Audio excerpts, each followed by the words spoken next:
Hello, I am Davide Sangiorgi. The paper that I'm going to introduce is a rather foundational one on behavioral relations. What does it mean that two terms are behaviorally equal?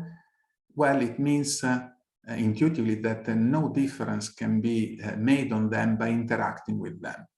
The formalization of the notion of behavioral equality has produced a strong debate in the past and has also produced several proposals. Among these proposals, bisimilarity has emerged as one of the most widely studied and most widely used. One of the main reasons for this is its associated proof method, the bisimilation proof method, which can be enhanced, yielding the so-called bisimulation enhancements or up-to techniques.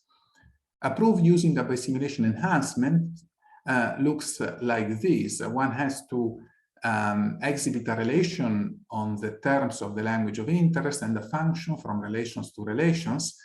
And then one has to make certain checks on the terms appearing in the pairs of the relation. And these checks involve the immediate transitions emanating from such terms and also involve the relation f of r. Not all functions can be used for this. The functions that can be used are called sound. Each sound function represents a bisimulation enhancement. An attractive feature of such proofs is that the checks that are made in the proofs are local to the terms of the language. That is, one considers only immediate transitions emanating from the terms. One does not consider, for instance, traces of transitions. Over the past decades, theories of bisimulation enhancements have been developed. So to understand, for instance, the meaning of functional soundness, most important, developing algebras of enhancement with which given enhancements can be combined into more complex one, which is something very useful.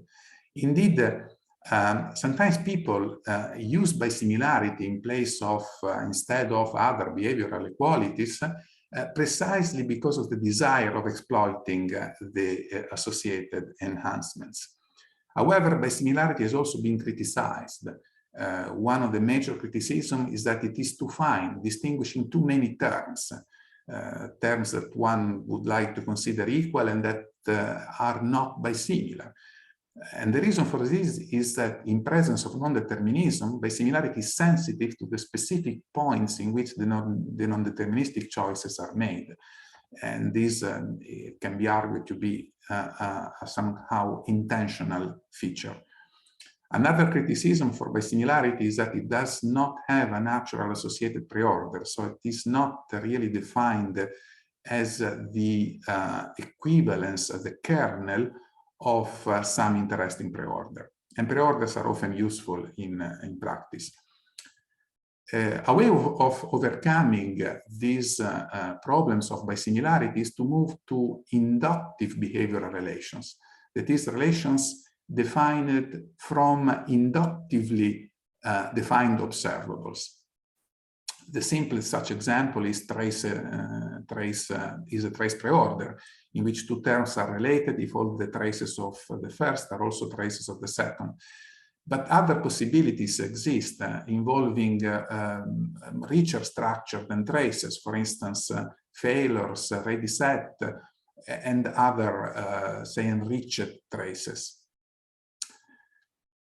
These inductive behavioral relations allow us to overcome the previous problems of bisimilarity because they represent coarser relations than bisimilarity. Moreover, they are naturally defined as preorders, and their equivalences are indeed the kernel of such preorders. The goal of the paper is to transport the theory of bisimulation enhancements onto the realm of inductive behavioral relations. Two important properties of the bisimulation enhancements have, however, to be maintained.